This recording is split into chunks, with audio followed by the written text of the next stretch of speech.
instructions, vous le verrez, très encadré. Nous ferons le point sur ce plateau avec une avocate. Et puis nous nous intéresserons à la génération Z. Les moins de 25 ans ont de nouvelles envies, de nouvelles approches, des attitudes qui surprennent parfois ou qui dérangent. Sont-ils vraiment plus difficiles à manager que leurs aînés? Réponse tout à l'heure dans le cercle RH. Et puis avant de nous quitter, fenêtre sur l'emploi, comment construire son réseau quand on débute? Et oui, lorsqu'on est étudiant ou jeune diplômé. Conseils et bonnes ficelles, ce sera en toute fin d'émission. Mais pour commencer, c'est bien dans son job.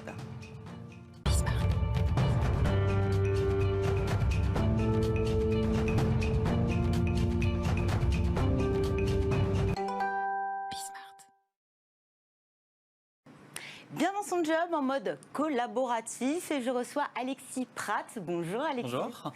Alexis, vous êtes l'un des cofondateurs de Boomerang Events.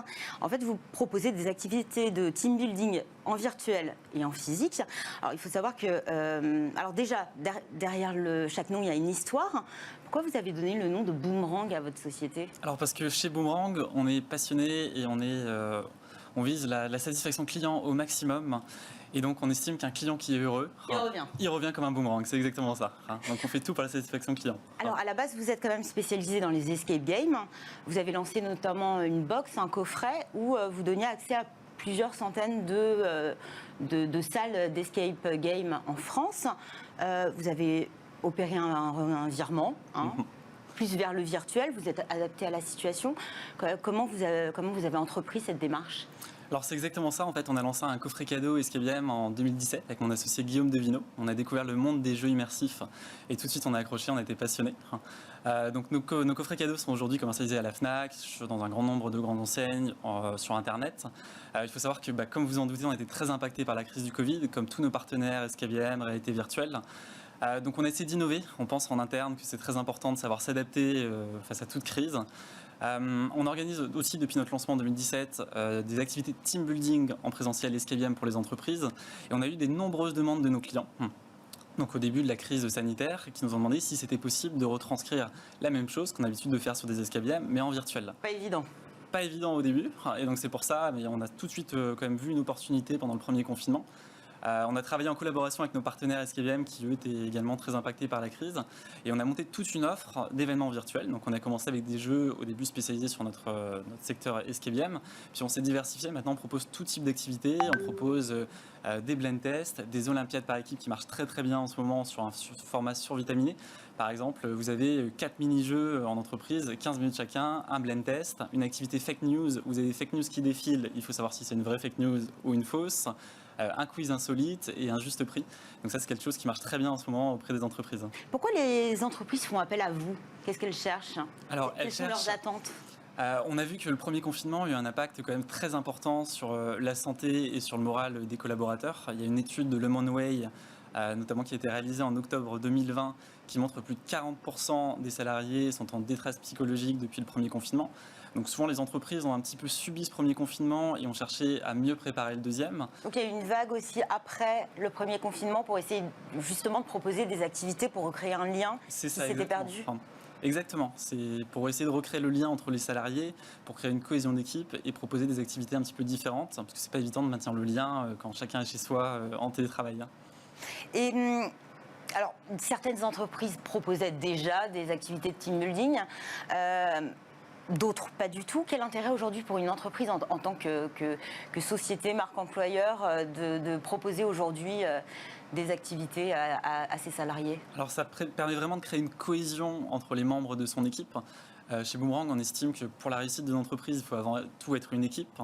Il faut que les liens soient forts et soudés entre différents salariés et puis tous se retrouver pour jouer un escape game ensemble par équipe virtuelle par exemple le soir, ça va permettre de ressouder les liens qui ont été un peu distendus avec la pandémie actuelle. Ouais. Donc les entreprises viennent vous voir, qu'est-ce qu'on doit considérer pour mettre en place une activité qui ait du sens et qui serve à quelque chose? Alors il faut savoir définir son objectif pour l'organisation de son Donc on va pointer quelque chose de très précis qui peut être par exemple... Exactement, donc ça peut être par exemple promouvoir la cohésion d'équipe, il peut avoir une approche plus d'apprentissage derrière, ça peut être former par exemple des salariés, faut vraiment en fait, définir le besoin de l'entreprise pour derrière surtout choisir l'activité qui correspond aux besoins. Par exemple, une entreprise qui va vouloir vraiment un moment de détente, on va plutôt privilégier un blind test où les participants vont passer 1 heure ensemble à écouter de la musique. Ça peut être ludique. Ça peut être très ludique et il peut avoir un côté plus d'apprentissage et plus de cohésion d'équipe, comme auprès d'un escape game où là, la majorité des énigmes sont vraiment construites pour favoriser la communication entre les participants.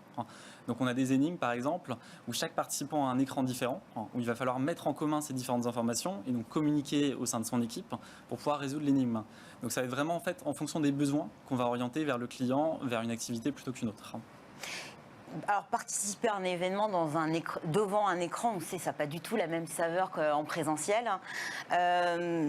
Comment on peut faire pour que le virtuel ne dresse pas une barrière et faire en sorte que finalement l'expérience soit tout aussi profitable qu'elle le serait si on était en présentiel? Alors l'expérience, les uns avec les autres d'ailleurs. L'expérience, on est capable de la prolonger selon les activités.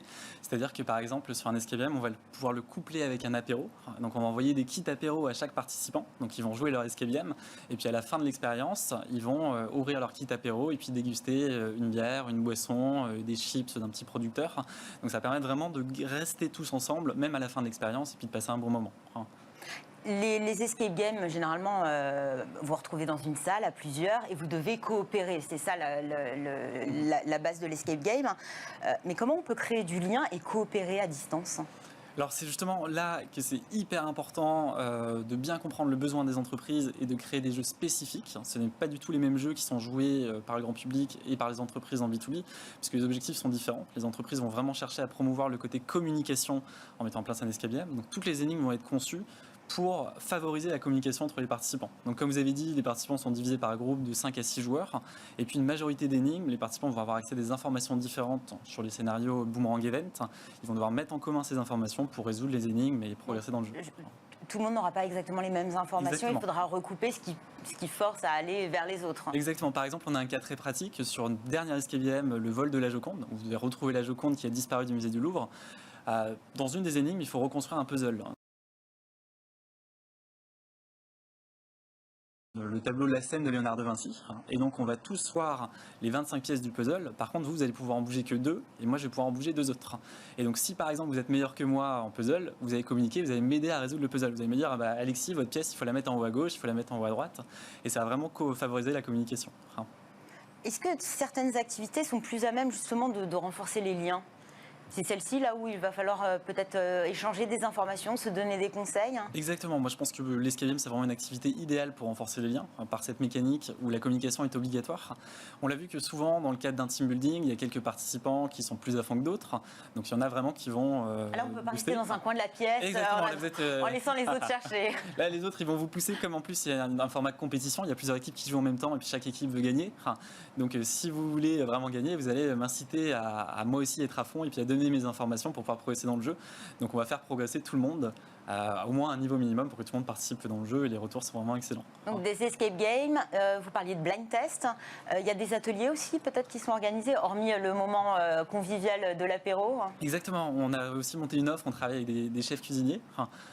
Donc on va faire de la création de pâtisserie, on a un cours de création de pâtisserie à distance, on a un cours de création de cocktails, où pareil le concept c'est qu'on mixe le réel avec le virtuel. Donc en fait vous recevez chez vous le matériel j'imagine. Exactement, chaque participant reçoit chez lui un kit avec tout le matériel nécessaire à l'activité. Et donc c'est clé en main, chaque participant reçoit son kit et puis vous suivez les conseils du chef pour créer des cocktails, créer des bons petits plats, de la pâtisserie, etc. Quelle est l'activité la plus demandée par les entreprises ? Est-ce qu'il y a vraiment un format qui séduit davantage ? Alors aujourd'hui, vraiment les 2 activités qui marchent le mieux sur le virtuel, ça va être tout ce qui est escape game, pour faire jouer en petits groupes et favoriser la communication. Et sur un côté plus ludique, en ce moment, on a également une nouveauté 2021. On a les Olympiades par équipe, qui marchent vraiment très très bien. Donc là, comme je vous ai dit au début, le concept, c'est vraiment des activités survitaminées, 15 minutes de jeu, 4 jeux, un blend test, un quiz insolite, un juste prix et puis un fake news. Et ça, c'est quelque chose qui marche très très bien parce qu'il y a une compétition entre les participants. Vous allez marquer des points à chaque étape pour chaque activité. Puis à la fin, vous allez avoir un petit classement, des remises de prix et tous les participants passent un très bon moment. Ils ne voient pas leur passer. On voit en ce moment un retour en grâce des jeux de société. Le juste prix, c'est presque un petit peu un jeu de société, mais en mode virtuel. Exactement, voilà, le juste prix, c'est très simple. Je vous dis, voilà, par exemple, ce micro, combien est-ce qu'il coûte? Et donc, chaque participant va devoir estimer la valeur du micro, et puis le participant qui va être le plus proche va marquer le plus de points.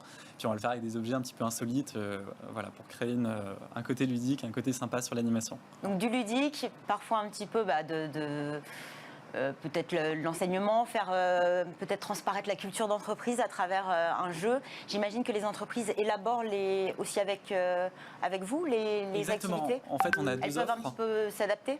On a deux offres, on a des scénarios types. Donc, par exemple, on a le vol de la Joconde, on a un scénario Casa di Papel, qui ont déjà été conçus, que les entreprises vont pouvoir prendre pour un événement. Et on a aussi toute une offre de création d'escape games personnalisés, c'est-à-dire qu'on est capable de créer des escape games personnalisés digitaux sur mesure à la demande des entreprises. Donc là, par exemple, on travaille avec une entreprise, un organisme public, sur un escape game sur l'informatique quantique. Donc sur un sujet très pointu, ils ont voulu intégrer des nouvelles recrues à la rentrée, et donc on va leur faire jouer un escape game sur l'informatique quantique propre à l'entreprise. Merci beaucoup Alexis Pratt. Merci beaucoup. Vous êtes, je le rappelle, cofondateur de Boomerang Events. Maintenant, place au droit avec un focus sur la clause de non-concurrence. Une avocate sur notre plateau, c'est dans quelques instants, c'est Smart et Réglo. Smart et Réglo.